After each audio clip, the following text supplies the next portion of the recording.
Hi everyone, welcome back to East Coast Haunts. I'm MK. And I am Sam. And today we are taking a little bit of a break from Salem. Yes. And we're bringing, a very special episode. one we've been waiting to do for, I would say, over a month now. And one that was a little expensive because we actually visited the site. And we performed our very own paranormal investigation.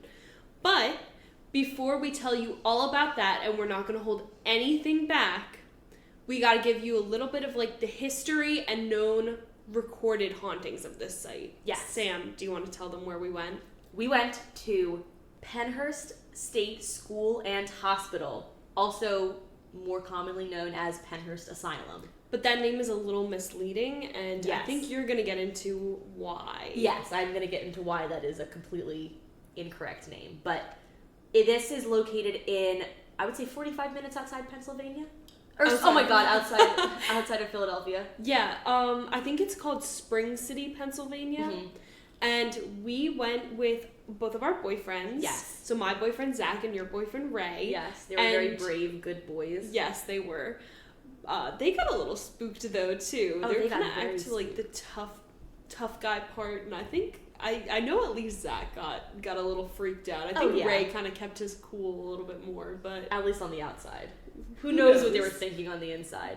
Because it got a little creepy. It did get really creepy. But we want to tell you all about like the history beforehand. And also, I do want to do a little disclaimer and say that we really didn't do a whole ton of research beforehand. We kind of wanted to go in a little bit blind so that we wouldn't have like preconceived notions or like a bias. Yeah, confirmation bias. Yeah, exactly. So we didn't do any research on like the existing hauntings or what people claim to have encountered there. Right. But we did know a little bit about the history. Yes. I think going in. You knew more than I did. I mean, but we took. So the way that the paranormal investigation starts out is they take you on a historical tour of the grounds first. Yes. And a lot of the stuff that they talked about is really shocking. And I don't really want to take up any more time. Right. Like alluding to this stuff. So why don't you get into the history? Yes, let's get into the history because the scariest part about this about Pennhurst in general is the history. It is appalling. Oh, genuinely horrifying. So Pennhurst first opened its doors on November 23rd, 1908. Wow, we're coming up on an anniversary then. Yeah, so right around about now. I want to quickly clear up, Mary Kate, we were just talking about this before, but I want to clear up before we get any farther into the episode because it's something that I didn't know until we started the historical tour. Me either. Pennhurst itself was never an asylum. I know that everyone calls it Pennhurst Asylum, that's what it's known as, but it was never an asylum. In 2010, the company that purchased Pennhurst began running their attraction called Pennhurst Asylum on Pennhurst's grounds. Mm-hmm. But it was not an asylum for the criminally insane or for those with mental illnesses. Pennhurst was actually a place to live for individuals with intellectual, developmental, and or physical disabilities. And actually, let's just take a second right here to acknowledge and maybe give like a little bit of a trigger warning because there is a lot of like disrespect, physical and mental abuse towards people with disabilities. Pretty much anyone who was different or who did not fit into society at the time was sent here. Yeah. And it's this is the scariest episode that we've done because how horrifying is this place? It's atrocious because some of the other things, it's like they happened. I mean, this was open in the 70s.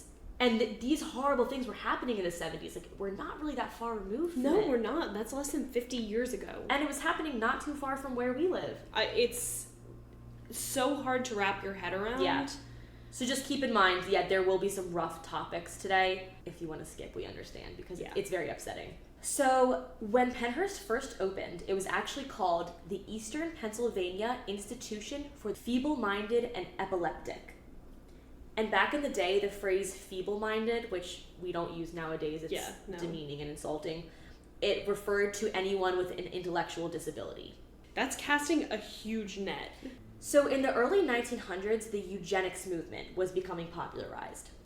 scary. Eugenics is the incorrect, baseless, and very immoral theory where people believe that the human race could be quote-unquote perfected by isolating and eliminating those who were deemed as other, whether it be because of their race, ethnicity, disability, their genetics, anything, you name it. If they were not seen as desirable by a certain group of people, then they were like, okay, we need to isolate these people and make sure that they're not reproducing so that they don't give their genetics onto other people. So you might have heard of eugenics before because this was the movement that Adolf Hitler and the Nazi Party believed in. I was going to say, sounded a little bit familiar. Yeah. But... So that was what the Nazi Party believed in, and this was a belief in the early 1900s that people were starting to subscribe to, unfortunately. Oh, God. Eugenicists believed that by putting people with disabilities out of sight and completely separating them from the rest of society, they wouldn't be able to have offspring with disabilities, and then eventually there would be no one left with these quote-unquote undesirable traits. That makes no sense. Like, even, I know that they didn't have, like, the science that we do nowadays, but I'm pretty sure that's not how genetics work. It's not. And at all. Obviously now we know how wrong and twisted their thinking was, but unfortunately this was a belief that some people did have. And this is what... When people were running Pennhurst and other places like it, this was the driving factor behind that, the driving force behind that. I can't believe that that's, like, something that people were like, yeah, that sounds good. I know. Like, anything that's, like, different was squashed. I know. That is... Oh. And a lot of people did truly believe that this was the best place for someone who was intellectually or physically disabled. Like, they thought they were doing the right thing, which is super disturbing. And that's why a lot of parents sent their children to Pennhurst. Exactly. Because it was like state-of-the-art treatment. They thought... Meanwhile... during our tour, remember, they said that some parents were getting charged with child neglect if they didn't send their child to Pennhurst. Oh. Because they said, oh, well, your child has a disability and they'll be getting better care if they're at Pennhurst. Yeah, you're unfit to care for them right now, which is... How dare you? I know. So Pennhurst opened in 1908, like I said, and it was originally meant to hold up to 500 residents. No more than that. But the institution surpassed that number real fast, and by the end of the 1950s, there were about 3,500 residents. And were there any expansions to, like, the physical property? No. Not at all. So, kept it overcrowding to the max. 7 times the amount that they were originally supposed to have, and not too many staff. I mean, didn't they say in our tour it was like for every one staff member or every one nurse there were 50 or 70 patients? Something like that. I think there was like one staff member assigned to like every floor, which is, if you can imagine, that's... How can you possibly be giving the quality of care that you need to be giving to your patients? Yeah, you can't. So about 10,600 people lived at Pennhurst in its almost 80 years of operation. So that's how many people passed through. Okay. But a lot of them never left, so passed through, I guess, is not the right way to say it. About half of the people who lived at Pennhurst at some point died in Pennhurst. Wow. Just to give you a brief idea of how miserable this place was, about half of them died. And was that because of, like, natural causes, or are some of them, like, old age? I think that the vast majority were not because of that. I mean, I think some like were mistreatment. I think disease was rampant because they did not clean. Yeah. It was so understaffed. So getting into the horrors of Pennhurst, they wouldn't be fully exposed to the public until 1968 when a documentary came out, which we'll talk about. But even before the general public didn't know how horrible it was inside Pennhurst, there was a nightmare going on inside. Yeah. So... To say the least. To say the absolute least. I'm going to describe a few of the ways that Pennhurst failed its residents. There are so many ways, but some of the ways that I guess are recorded from... And like stick out more than others. Yeah, exactly. So this is sort of interesting. We learned this on our tour. All residents were referred to as children, no matter how old they were. So demeaning. It shows you an idea of how... the staff viewed the people who were living in Pennhurst. And how little respect they showed them. Exactly. So I thought that was just something that a good way to set up the rest of these ways that they were failing their residents. Mm-hmm. No psychologists were ever on duty at Pennhurst at night or over the weekend. Wow. So if a resident had an emotional crisis, they would go without treatment until the next morning or until the end of the weekend. I don't know if you're going to cover this too, but I did hear that they saw the psychologist or psychiatrist a total, like, per resident, they got, like, one-on-one time with them for, like, 3 minutes a year. That sounds about right. They had more time in teeth brushing seminars. Oh my god. And I'm sure you're going to bring this up, but many of the residents at Pennhurst didn't have teeth because they were forcibly removed. Yes. And they're spending more time and energy, and I'm sure funds, on teaching people who now only have gums how to brush their teeth and actually getting them psychiatric help. It's like once people were actually brought to Pennhurst, they were not trying to, like, foster a good environment or help them to learn and to function independently, or at least slightly independently. They were there as prisoners. Well, they were there to keep them separate from the rest of society. Yeah. And to ensure that they did not reproduce. But they did not want to give them any sort of quality of life whatsoever. Not at all. So restraints were also used as control measures since Pennhurst was severely understaffed. Individuals would be brought into a room by themselves and would be bound by the hands or the ankles to a bed or a chair.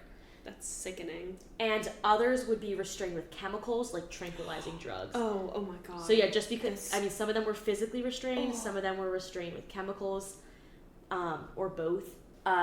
I have a specific example that's very disturbing. During staffing shortages in June 1976, which is not that long ago. 76?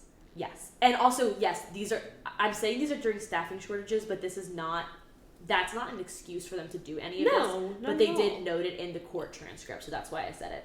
Okay. This female resident was in a physical restraint in the month of June for 651 hours and 5 minutes. Oh my god. How many days is that?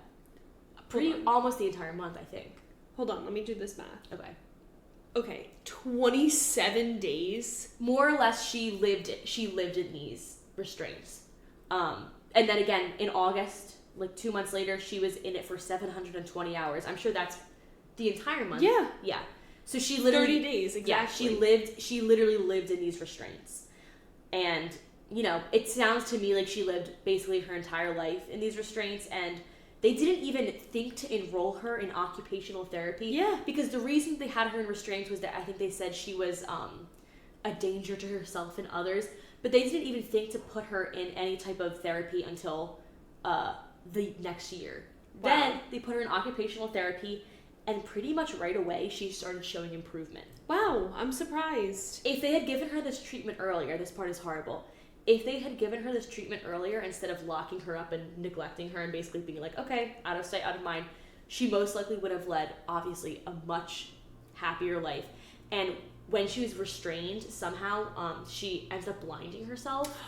Oh my god. And if she had just started that occupational therapy earlier, like, who knows, that maybe that wouldn't have happened. It probably wouldn't have. So it's really, that's just one example, putting kind of like an individual, because you can say all these things, but when you hear like an individual story like that, it's sobering. Yeah, absolutely.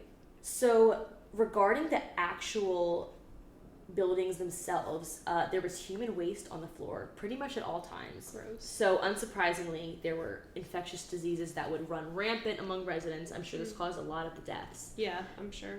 And in 1977 alone, there were 833 minor injuries and 25 major injuries reported. This is in 1 year, and this is just the ones that were recorded. I'm sure there were plenty that weren't recorded.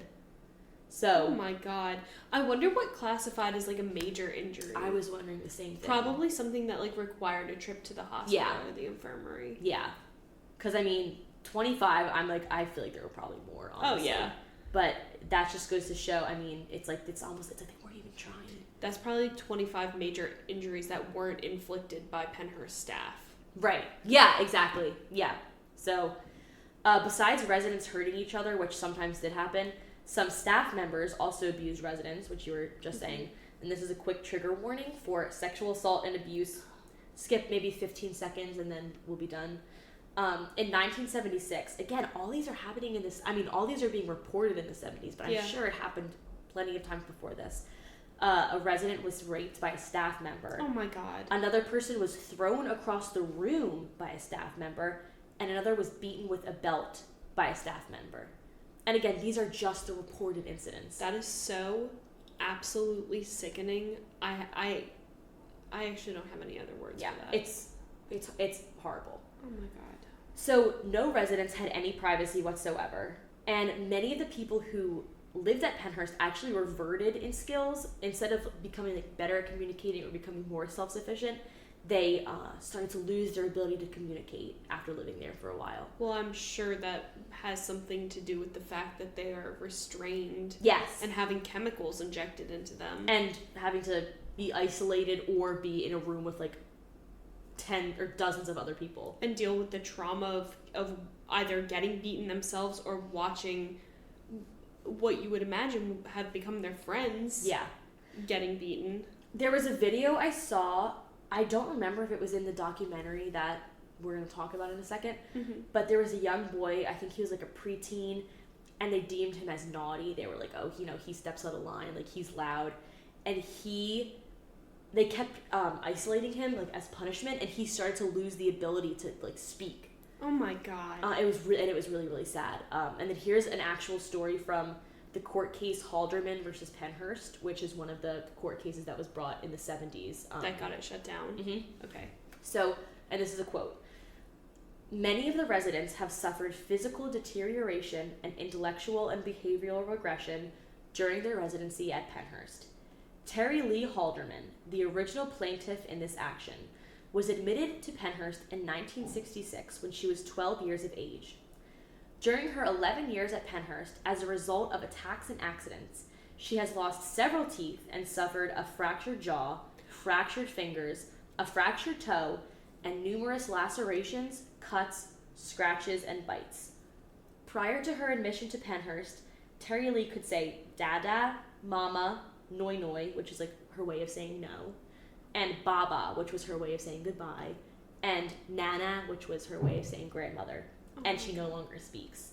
So she was able to communicate and say these words before she went to Pennhurst, and then she goes to Pennhurst at age 12, and she loses the ability to talk. So I don't even want to know like the horrors that she faced, that she was not able to communicate anymore. That makes me want to cry. Like, actually, that makes me physically sick. Like from age 12 to 23. Because that's 11 years of like very important time in your life where your brain is still developing.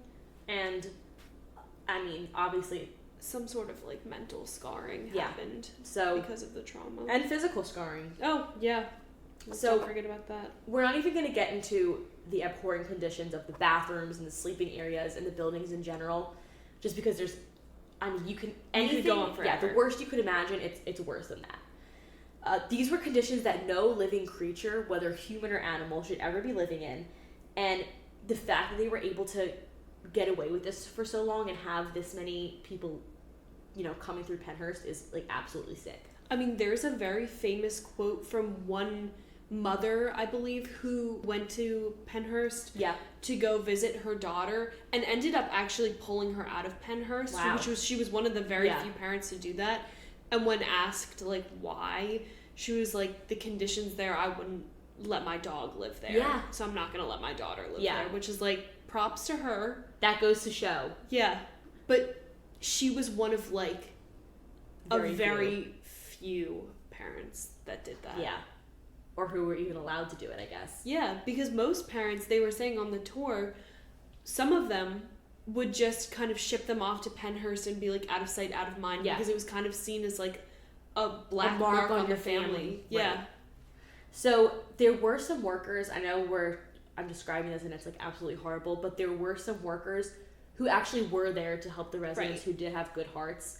And some would come in on the weekends and help those who couldn't get dressed or go to the bathroom by themselves. Because staff had to stop coming in on weekends because Pennhurst didn't have enough funds to pay them. You're kidding me. So people would come in not getting paid, and they would help residents with things, and then they would bring them home for the holidays. That's nice. Yeah, That's so sweet. There were some people who were like literally angels and did do this for the right reasons. Good. So in 1968, this is when the bomb drops and people find out about Pennhurst. So WACU, which was Channel 10, and a reporter from that channel named Bill Baldini, he was a young reporter. This was like his big break. His breakout. And what a way to break out. Yeah. He aired a 5-part documentary called Suffer the Little Children, which exposed the conditions at Pennhurst to the public for the first time. And people were horrified. Along with showing the horrifying conditions at Pennhurst, like all the things that we just were talking about, the documentary explained how the largest zoos in America spent more per day feeding their animals than Pennsylvania spent on the people at Pennhurst each day. So they were spending more money on animals? Oh my god. Yeah. So it cost more to feed a tiger at the zoo than it did to take care of a person at Pennhurst. They had no funding. Wow. It's disturbing. You would think that maybe as a city, you would take a minute to reconsider and maybe reallocate your funding. I know. And remember, this is 68. I mean, this place did not close for a little while longer. So, wow. Yeah. There were 3 huge lawsuits against Pennhurst in the 1970s. And in 1977, a federal district judge ordered that Pennhurst would make arrangements for all its residents to be moved elsewhere. They decided enough was enough. In 1982, the Department of Justice indicted 9 present and former aides for abusing patients. Good. They should. I'm sure there were many worst more. Punishment. Yeah, I'm sure there were many more that slipped through the cracks, but I'm sure at least some people are getting their what brought they to deserve. justice. Mm-hmm. Yeah. And during this time in 1982, when these people were indicted, Pennhurst had 640 patients because remember, people are slowly getting placed elsewhere, and on average, these 640 patients had been there for more than 35 years. So they had pretty much spent their entire lives there, which is so horrible. And most of them probably don't know anything other than Pennhurst. No. Because they would send infants there, I think as young as what did they say? They said 3 months old. They said they would send 3 months old. Wow. There. So, wow. Then in 1982, the same year that these aides were indicted, the Pennhurst longitudinal study is released. And this study was ordered as part of the lawsuit to close Pennhurst. And the researchers followed 1,154 people who lived at Pennhurst and found that after being released, not one of them had become homeless or incarcerated. It's almost as if they could have functioned perfectly well and better in society without Pennhurst. I mean, well, right? That just reminds me of the story that one of the tour guides was telling us. Yes. That 2 prisoners were able to actually, well, I call them prisoners. They were they were more so patients or prisoners than patients. Yeah. But 2 of them were able to escape. Yeah. And steal away into Philadelphia, get normal jobs, and function on their own until someone ratted them out and they were brought back to Pennhurst. But it's so many of these people. It's they were being held back. All of them. I mean, obviously, they're stunting their development. Yeah. And it's, horrific. So also during this study, they found that most people lived at least 6 years longer after being released. So it's not like all of them died right away once they were out of Pennhurst. Yeah. And almost every single one of them said that they liked living outside of Pennhurst better than being in Pennhurst. I'm shocked. Which I'm sure it would be everyone, but I'm sure that was all some people knew. Yeah. It might have just been the routine of Pennhurst and what they were used to. Right, exactly. And sometimes it's hard to break from that routine. So, also interestingly, even though more people were now needed to help these individuals now that they're out in the world, taxpayer cost actually went down 15% as opposed to when they were paying for Pennhurst. So when people were released from, you would think that the cost would go up because now there's not this facility taking care, quote unquote, taking care of all these people. Yeah. But it costs less to have people going out into society. Not that the money matters, but it's interesting how Pennhurst, I don't know, it's they were saying oh, we're underfunded, and I'm sure they were. But then it's when people are actually being treated right and they're out in the world, it costs less. See, that does make any sense? Yes, it does. But I guess it does. It kind of surprises me because one of the main selling points for Pennhurst when it was in operation is that it was a totally like self-sustaining property. Right. Like they had their own zip code, which is crazy. They had their own railroad track. They had their own farm where they would grow crops and stuff and livestock. They had their own nuclear power plant. They had a full like corridor of tunnels underneath the entire property. They had their own morgue. Yeah. And hospital on like so I guess actually it doesn't surprise me that there had to be some sort of taxpayer dollar going into this, but it's weird that they would market it as self-sustaining if they were relying on outside funds. Yeah. Right. So that was all figured out during that Pennhurst longitudinal study, so lots of insights. Yeah. Lots of stuff coming to light, and then in 1987, finally, the final patient of Pennhurst left. Wow. So that's the history of this horrible, scary place. Good riddance, Pennhurst. You know what? That is something that I'm very grateful about growing up in this generation. I do think that society as a whole is becoming a little bit more tolerant. I think we've come a long way, but there's a long way to go. Oh, there absolutely. Yes. Absolutely. So, but I don't want to like lose the somberness that you just laid out for us. So just keep in mind as we're doing this, the next part, which is like the hauntings of Pennhurst, that the souls that are still trapped here were patients. Right. And, you know, they still deserve the respect. And I kind of do hope that, like, there actually weren't any souls there. I don't think that any of them deserve... I mean, no one deserves, but they especially don't deserve. I would like to think that maybe they're, like, the staff members. Yeah. That are asshole staff members. Yeah. I hope everyone else was able to find peace. I agree. But yes, going forward, just remember that these are patients. They deserve to be, like, spoken about with respect. Right. Okay. So now getting into the hauntings, most of my information came from a source called Ghosts of Mayflower. It's a book by Tamara Lawrence in which she discusses her experience and the experiences of guests that she guided while she was employed by Pennhurst in 2011. Oh, okay. So this is when Pennhurst started doing... This wasn't the haunted house, which, you know... We have our thoughts on. We definitely have our thoughts on. It's the Paranormal Investigation. Okay. So this is owned by a different company. Okay. I would highly recommend this book.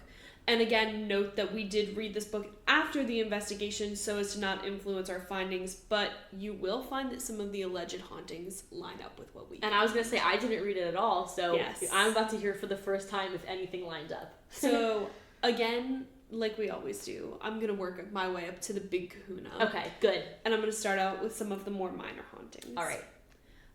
So starting with Quaker Hall, it was a dormitory and communal building, and inside is a violent ghost named Skippy, which I thought was kind of like ironic because Skippy is not a name that strikes fear into my heart. It sounds like a kid that would wear a baseball hat with one of those, the like helicopter propeller things on top. Yes, it does.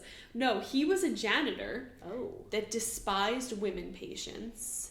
Okay. And I don't know if we mentioned this, but women and men were kept like at all times. I know, I can't believe I didn't mention that. That's like, I feel like very important. It is important, so we'll mention it now.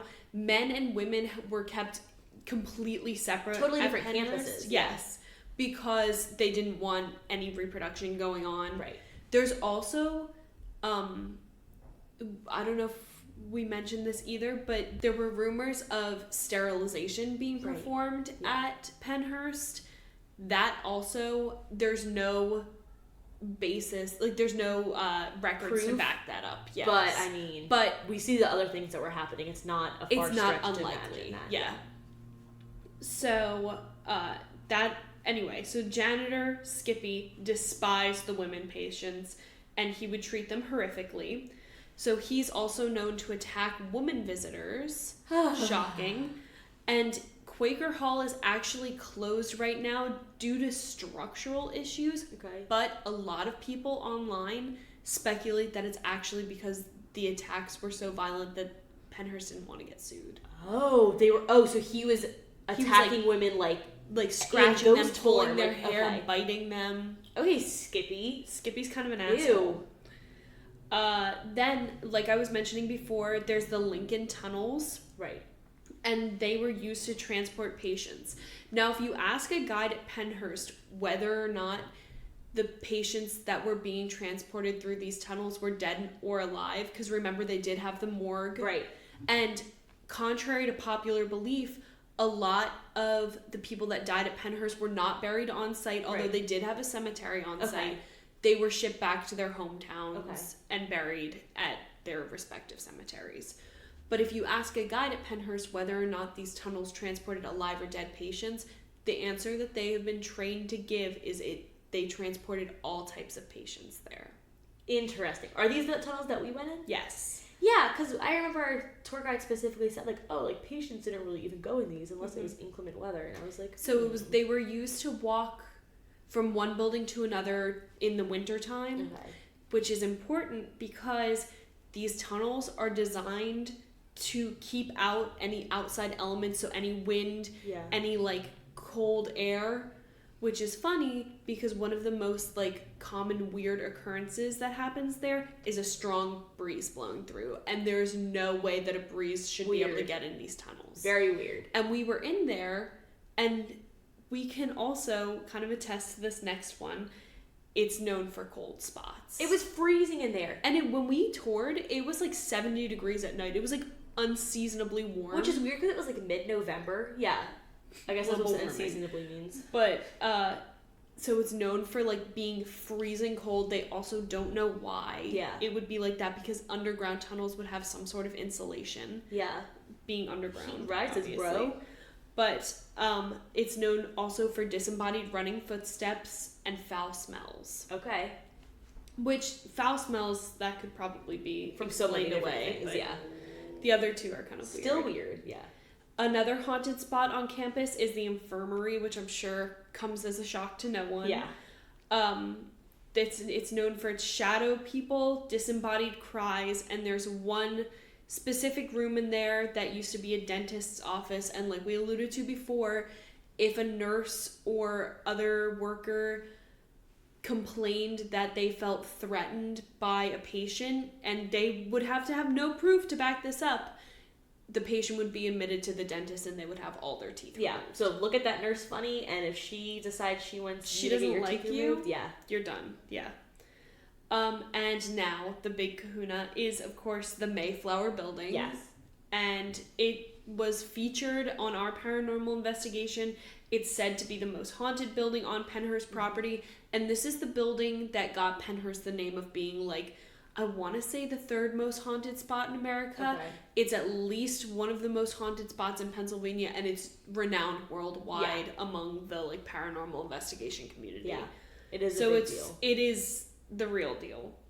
It's known for its full-blown apparitions, disembodied voices, children's laughters and cries, shadow people, cold spots, and unexplained touches. And you know what else I thought was really weird is that this was supposed to be like a home to these people. They called the room cells. Wow. So it's not a prison, but you're calling the room cells. Your home, your safe space is a cell. And if you look at pictures of, like, reconstructed rooms, like, they were cells. Yeah. Honestly, jail cells are probably nicer than what these were. Yeah. So cell 1 is thought to be one of the most haunted spots in the building.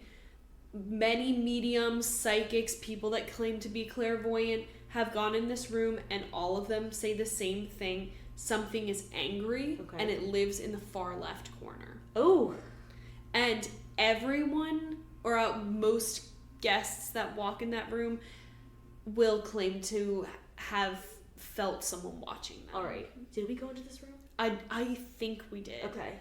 It was one of the rooms on the second floor of Mayflower. Okay. So yes, we definitely did. I'm not sure which one it was. The first, like, recognizable ghost is a little boy, and his name is Howie. Aww. He's said to haunt the second floor. Everyone's unsure of his background, but I personally would recommend the podcast Haunted Places. They tell you about the different spirits, apparitions, and they kind of spin like a little bit of a dramatized tale. And they give like these spirits backgrounds and like background stories, and it's neat to listen to because, you know, it could have been like that.